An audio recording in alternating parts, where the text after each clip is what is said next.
Hi everyone, and welcome to another episode of Cybersecurity Sauna. Thanks for joining us for another session where we sweat out the hot topics in security. So welcome to all our listeners, and be sure to follow us on Twitter at #CyberSauna. Our smartphones and other mobile devices are indispensable in our work and personal lives. Today we're going to dive into mobile security issues, Android versus iOS, apps and app stores, biometric authentication, managing mobile in the workplace, and more. Who better to answer these questions than a couple of security consultants who specialize in the mobile arena? I'm joined by Ken Gannon and Ben Knutson of F-Secure. Welcome, guys.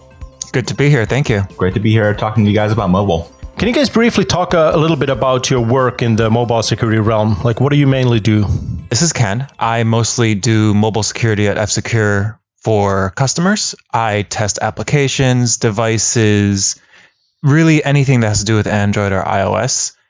In terms of what I look for, I like to think about mobile security in terms of three different perspectives. The first one is an application should be able to protect its data from other applications on the device.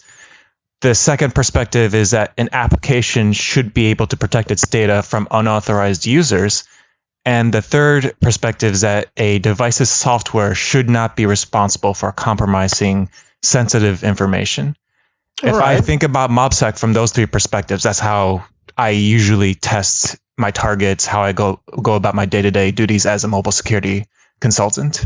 Okay, so what about you, Ben? Yeah, so joined the mobile security team at F-Secure around 2 years ago now. Since then, I've been testing apps for all sorts of different clients, mobile applications on iOS and Android, doing device security reviews, reviewing mobile device management solutions, and even reviewing some smart devices that pair with smartphone apps. Throughout that time, I've learned an awful lot about what goes on under the hood in iOS and Android, and what kinds of common security vulnerabilities can be found in these applications and how they can really ruin your day. Cool. The first thing I want to get out of the way is there's a lot of talk about how iOS is secure and Android isn't. Can you take me through the arguments for both sides? So this is something I both love and hate. With Android, it being open sourced and how much it's been looked into, we have tools, we have techniques, we have methodologies that are tried and tested for the Android operating system itself and those applications. In general, it's a lot easier to test for Android vulnerabilities, whereas for iOS, it becomes more of a quote-unquote hacky solution where maybe this will work, maybe this won't work. I might have developed a method of testing X, Y, Z in iOS or their applications.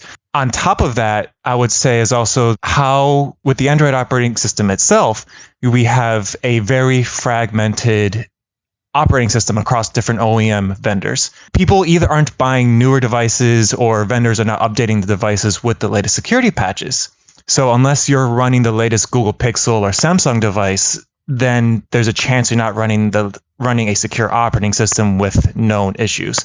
While on the other side of that, there's Apple devices with several years of device support and the only developer of iOS.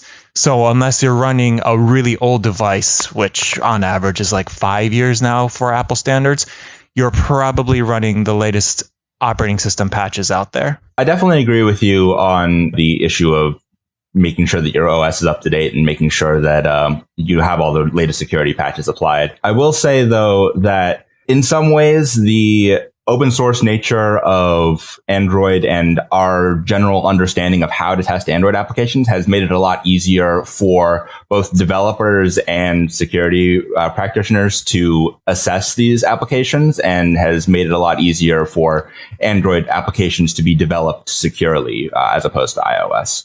Of course, we have testing methodology for both. We have tools for both, but I feel like the bar is lower maybe to get into developing a secure Android application versus a secure iOS application. Okay. One of the frequent arguments I hear is that the iOS, the Apple walled garden sort of protects you from the worst mistakes because they don't let people do as much with the device. So what do you guys think about that? I guess my comment would be that Android definitely gives you enough rope to hang yourself with all of the ways of easily sideloading applications and easily accessing other app stores. But realistically, neither the Google Play Store nor the iOS App Store are entirely free from malware. And even with the stringent review process that Apple puts in place, even with them requiring you to pay money to get a developer account, people still will put out malicious apps on iOS, and they will still get through. So I don't think that the walled garden inherently makes iOS more secure. It just makes it a little bit more difficult for the user to do something bad to themselves. Sure. Another perspective to look at that from is how stuff is actually implemented.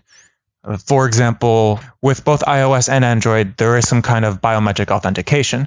So there is going to be a lot of features that are shared between iOS and Android. What it comes down to is how those features are implemented.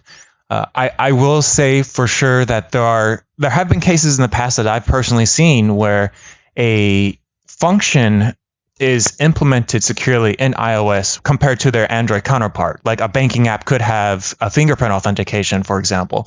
And the way that the banking app implemented fingerprint authentication on iOS was considered secure and all used all the security features, all those fundamental stuff. Whereas for the Android version, it did not.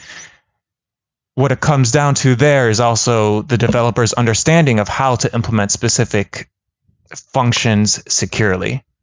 And the best practices when it comes to developing for that specific operating system. You mentioned biometrics there, and I definitely want to get back to that. But one of the things that comes up when you're comparing the two ecosystems is the app stores. Apple only has the one, but on Android, you can find several app stores and find your apps on each one of those. So how does an Android user know which ones are okay to use? I personally am not a fan of this question because I ponder this a lot. And the only answer I have right now is probably the least customer-friendly answer out there.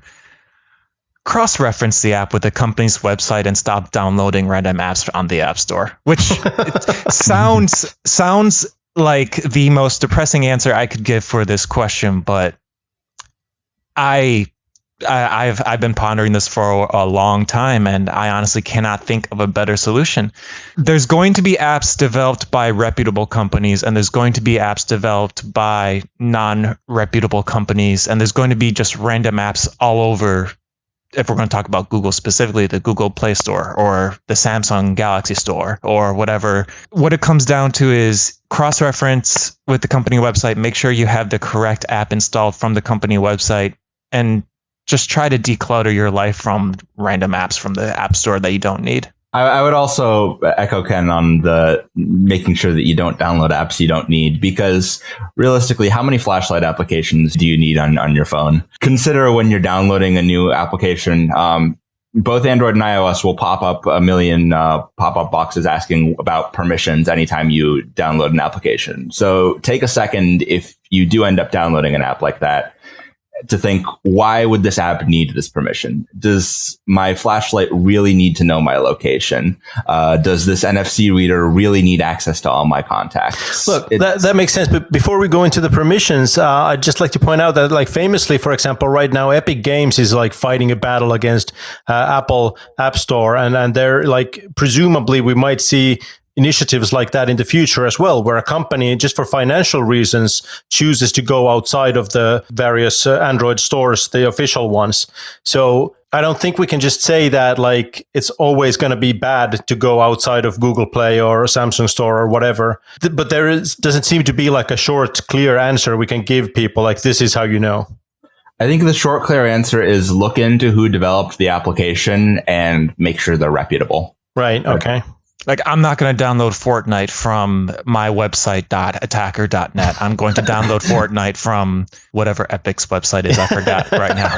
But yeah, it's that kind of security practice. If you're going to travel outside the App Store, make sure you're downloading it from a reputable site. And if you're going to download something from the App Store, make sure that the app is developed by a reputable company. Yeah, but even if you're downloading something from like Google Play, there might be malware on it. Ben, you mentioned that, every now and then something slips past the iOS radar.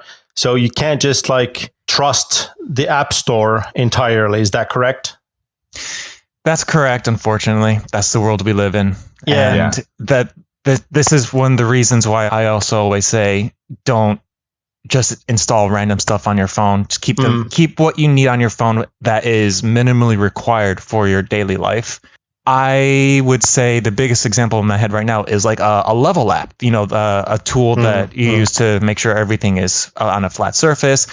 With phones and the gyroscopes, you can now use an app to measure that. I'm pretty sure if I were to pull up the App Store right now, there's at least 5 different level apps on there. I don't know which one has malware on it. And then it becomes more of a, do I want to risk that one of those apps has a piece of malware on it? The truth is that unless I decide to sit down on a weekend and decompile the app and look through the source code and see what I can find and look at the HTTP traffic, all the other stuff, just to make sure that the app is not ridden with malware, I'd rather just go to the hardware store and get a level at that point. Okay, so, not all of us have the capability to reverse engineer the application. So I guess, and this is, Ben, you started already talking about the permissions. So maybe that's something we should be looking at. Sure. So obviously, it's not ideal to be looking into the security application after you've already downloaded it on your personal device, because, by that point, it could have already done something malicious. But if you can get a cursory look at, this developer seems at least like a legitimate entity, and then once you've downloaded the application, then you can take a look and see what happens when you first open it up.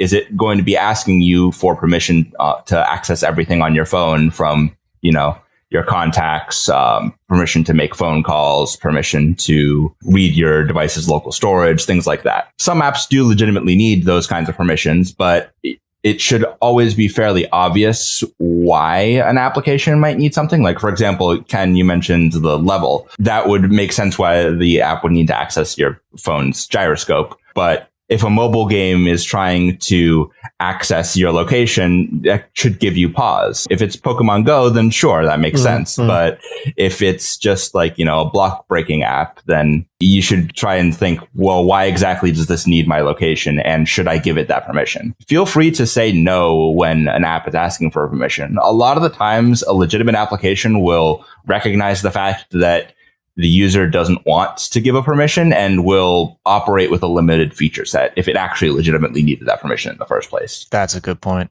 Whereas a lot of malicious apps will just say, oh, sorry, we need your location or else this app won't work, at which point you can just delete the app and find a different one. Yeah, that makes sense. Okay, so if I know the app is being developed by a certain party, checkmate their website and see, where the links download the app take me from there. If I know the developer of the app, make sure that the app store I'm using has the correct name as the developer, so forth. Look at the permissions the app is asking for. But other than that, like talking about the handset itself, like what's a good level of mobile or a minimum level of like InfoSec hygiene that I should have, passcodes and things like that on my phone? I'm going to tell you what I have, and I'm going to tell you what I think the average user is going to tolerate. So for me specifically, I have a 15-character password with fingerprint authentication and a 15-second lockout on the screen, where after 15 seconds of inactivity, it completely locks up and requires my fingerprint. Every 48 hours, I think it is, it requires me to enter my 15-character password again. So as you can imagine, just 15 seconds of inactivity locking itself up, that right there, I know for a fact that the average user is not going to tolerate that. Right. I tolerate that because I am a security paranoid person. For the average person, I usually recommend a 8-character password with biometrics, whether that be recognizing the face or the fingerprint. And usually I would recommend like a minute lockout timer. Realistically, if you're not using your phone for a minute or 2 minutes, then that means you're probably doing something else anyway. That makes sense. So what are the pros and cons of fingerprint or face ID? Like, I'm not so much worried about like the bad guys faking my face. I'm thinking about situations where like a mugger face IDs me on my phone at gunpoint, or a child is using a sleeping parent's finger to ID or stuff like that. Well, first of all, if a mugger has a gun to your head, this is not just a mobile security thing. This is just a general life tip. If someone has a gun to your head, then just give them what they want. It's not worth your life. But on a more general note, obviously the big advantage of biometric authentication is the convenience of it. Like, it's very quick to just, tap a thumb on the home button or just hold the phone up to your face. It's also actually quite secure if properly implemented. I'll add that as a caveat. And I would say that both Android and iOS on an operating system level, like in order to unlock your phone, have implemented biometric authentication securely. So from an application perspective, as long as the developer has implemented biometric authentication securely in the way that the operating system intends you to, then it can be a very secure method of authentication because no one can steal your thumb, for example, barring some particularly out there scenarios. The downsides of biometric authentication is that, first of all, you can't exactly change your face or your thumbprint. So if, say, for example, someone were to, and this has happened in the past, by the way, come up with a way to transfer a thumbprint or a face in a way that fools the biometric sensors on a particular device, then that is pretty much compromised forever, because as long as someone has your biometric information, they can just do that as many times as they'd like. So at that point, you have to fall back on a password. The other nice thing with a password is that you kind of get to decide where you want to make the trade-off between security and convenience. So obviously a 64-character random password is really, really secure, but you're not going to be able to remember that. Whereas a passphrase of, say, 20 to 30 characters of just English words chained one after the other is fairly easy to remember and is pretty secure. So, and oftentimes you don't have to strictly decide between the two. You can use a combination, like, for example, how phones can be unlocked with a passcode, and then once that passcode has been entered, can be unlocked by a fingerprint or a face for some period of time. Well, that's like what I do is I use my finger to log on to the phone, but then to my banking apps and the like, I have different authentication methods. So is that like prudent infosec or just far-fetched paranoia? I think that is actually a fairly good idea, just because I cannot tell you the number of times that I've been testing an application and the password login is fine. It sends the password to the server checks it against what it has on record, and you're good to go. There's no way to bypass that from the application's perspective. But if you go over to the biometric side of things, the way that biometric authentication generally works is either that the application is asking the biometric sensor, hey, was this authentication successful? Or the application is pulling some sort of secret from the secure enclave or the secure device storage of your device, and relying on that secure storage to perform the biometric check. The first way of those two ways, when it's just asking the sensor whether or not you succeeded, can be bypassed really easily. And a lot of the times I'll find that developers will do things that way just because that's what comes up when you Google how to implement biometric authentication. I wish he wasn't wrong on that, but it's true.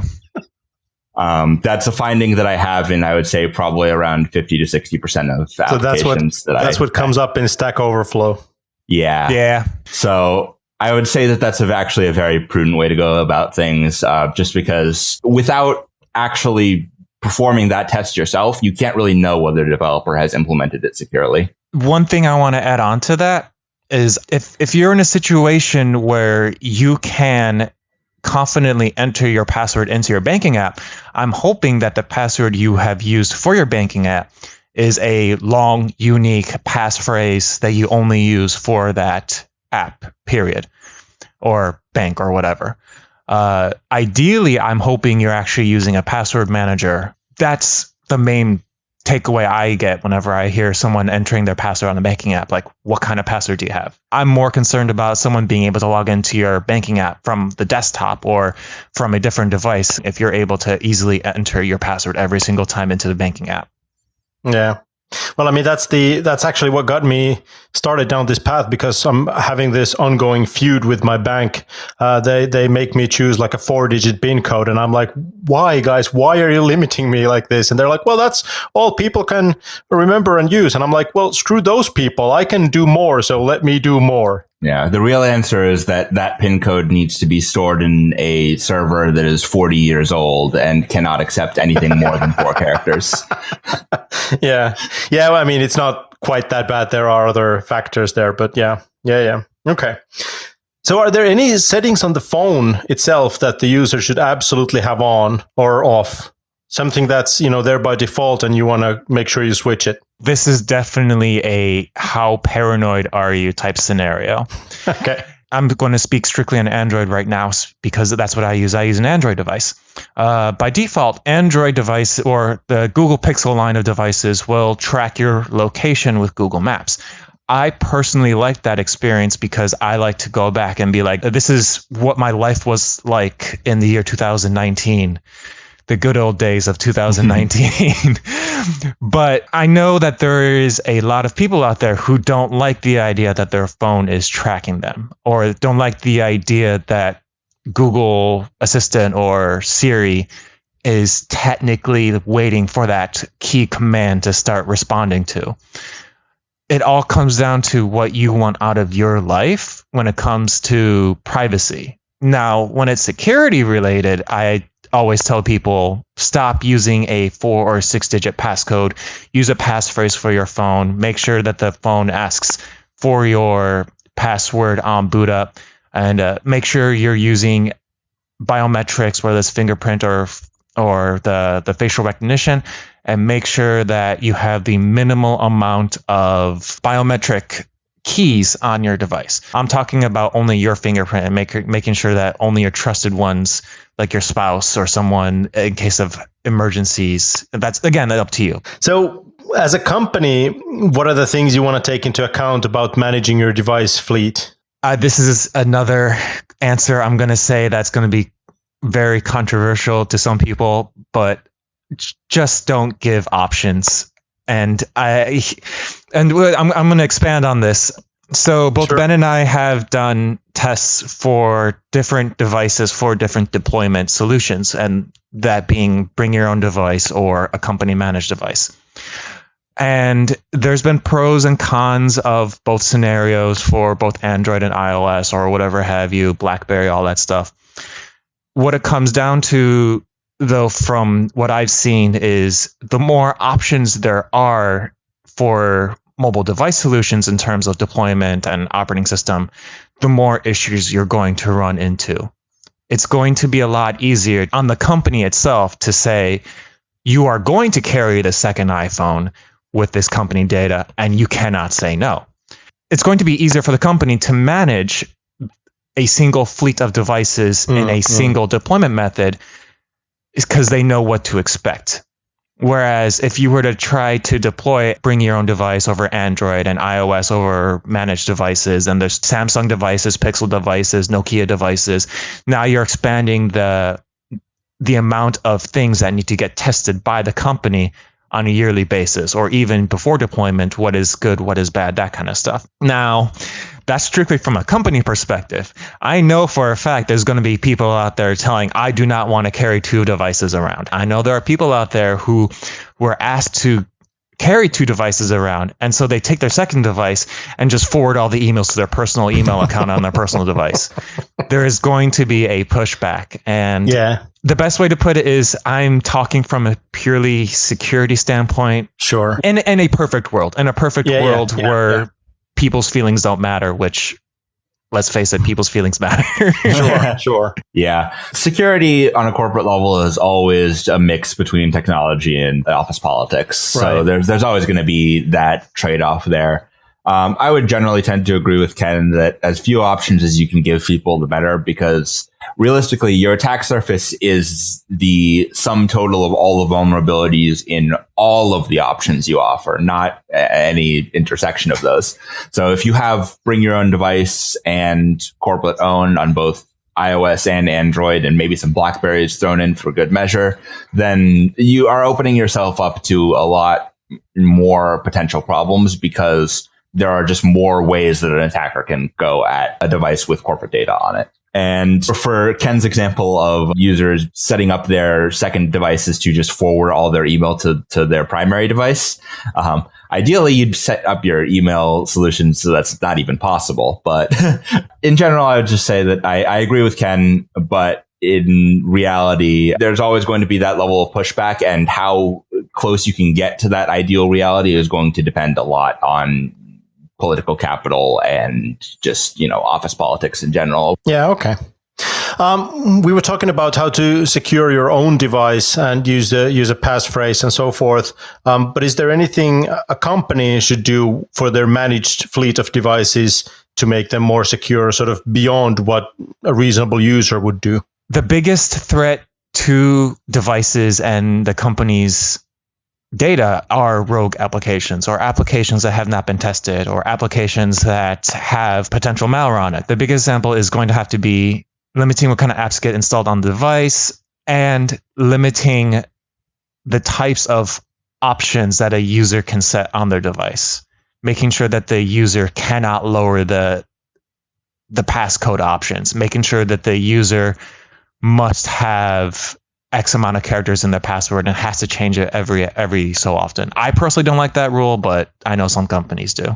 Okay, so the phones are also devices that have microphones on them, so listening devices. When is it time to leave phones outside the meeting room? How big is their tinfoil hat? Yeah, exactly. I feel like that's more of a movie plotline than it is something that's actually a realistic threat. Because when you have a meeting that is that sensitive, there are probably going to be notes taken of the meeting, correct? And those notes are probably going to be stored somewhere. And from an attacker's perspective, I really feel like if you have that level of access on someone's phone, you can probably just get that data through some other channel. Yeah, okay. So unless your actual threat model actually includes like foreign intelligence agencies, maybe that's not something you have to worry about. Exactly. Yeah. What about Facebook listening in on me? My take on that, and this is my personal take, is I have a small tinfoil hat when it comes to that, admittingly. I will say I've uninstalled Facebook from my phone, but that was purely because of how much power and other aspects. It wasn't because of the listening aspect, but I have heard stories. I have seen in the past when discussing stuff with your phone around you, all of a sudden Facebook is recommending the thing. I have seen quote unquote articles about how Facebook is listening on you, but I haven't seen any actual physical data. It's something I wish I can give a definitive answer on. That's where I'm at. Small tinfoil hat with that one.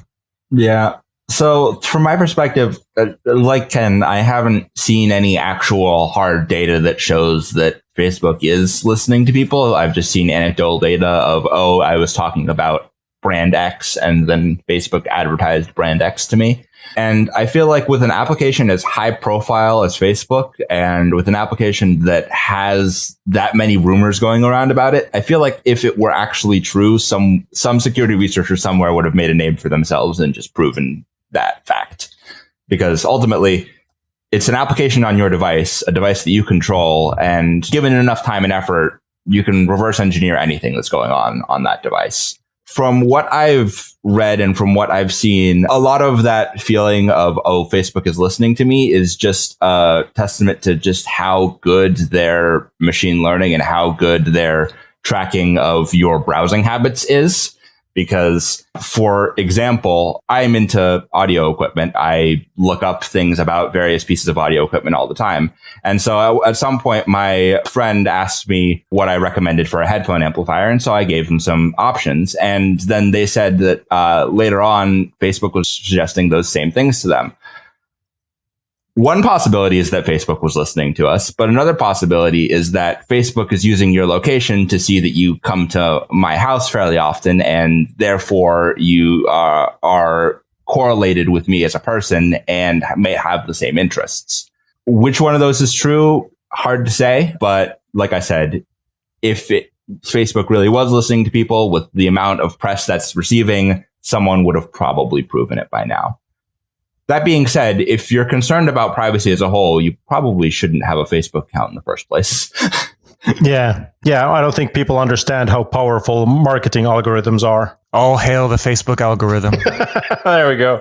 Getting back to your work in mobile security, are there any interesting vulnerabilities you guys have found when looking into like people's applications? I am currently looking at the Samsung S20 device, and the only reason I can talk about this now is because Samsung actually patched this issue 2 weeks ago now, I want to say. There was an issue at one point where if an attacker was on the same network as you and you happened to click on a malicious link, you could force the Galaxy Store to download and install any application you want on the Galaxy Store.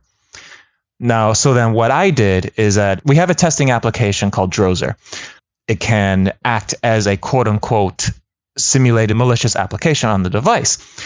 I managed to get that published on the Samsung Galaxy App Store. So in this case, the attack scenario is I'm an attacker. A person is on my Wi-Fi network. They click on my link, and then I automatically install my malicious app on their phone. And then from there, it's technically remote code execution capabilities on the device itself, but that's a whole new discussion of application sandboxing and exfiltrating sensitive data, all that stuff. But yeah, as I said, Samsung patched this 2 weeks ago as of when this podcast was recorded. So by the time this podcast goes up, I should have something up on our external lab site anyway discussing what the issue was. And we'll certainly link that in show notes. Okay, here's a couple of questions from our listeners. I sometimes get approached by people who tell me that their phone was hacked by this or that party. Are you guys seeing a lot of like actual phones getting physically hacked, or is there some telltale signs that the user should look for? The biggest telltale sign I would actually say is heavy battery usage. If you find that your device is running out of battery faster than what you're used to, then that probably means that something is running in the background that it should not be running. Or you just killed your battery doing something crazy like exposing it to the elements. I'm not exactly a fan of the term "my phone was hacked" because that can mean so many things. So my first question would have to be why do you think it was hacked? How is it acting differently than what it was before? I will also say, if you are concerned about something like that, a real easy way to basically brute force solve the problem is just flash stock firmware on the device if it's an Android device, or restore it via iTunes or Finder on a Mac device if it's an iOS device. And that way you can be pretty confident that unless someone is using a 0-day exploit to install a rootkit on the phone, you're probably going to be safe if you just reset the device to the way it was when it first came out of the box. Yeah, okay. And change passwords and all the usual tricks. Yep, all the usual security stuff when you feel like your phone may have been, or when you feel like any account may have been compromised. One of the benefits of modern devices is that they can automatically self-verify if an operating system has been compromised, or self-verify that this operating system is 100% stock. And so if you have an application that's been installed on your device without your knowledge, in a default scenario where there's nothing done to the bootloader or nothing done to how the device boots itself, doing a factory reset will for sure get rid of anything that was stalkerware related or anything malicious on your phone. Because at the very end, as long as the bootloader or anything boot related to your device wasn't tampered with, then the operating system itself is also guaranteed to be in a perfect secure condition. Cool. Well, with that, I think it's time to thank you guys for being with us today. Thanks, guys. Good to be here. Good to be here. Thank you. That was our show for today. I hope you enjoyed it. Make sure you subscribe to the podcast, and you can reach us with questions and comments on Twitter through F-Secure with the hashtag CyberSauna. Thanks for listening.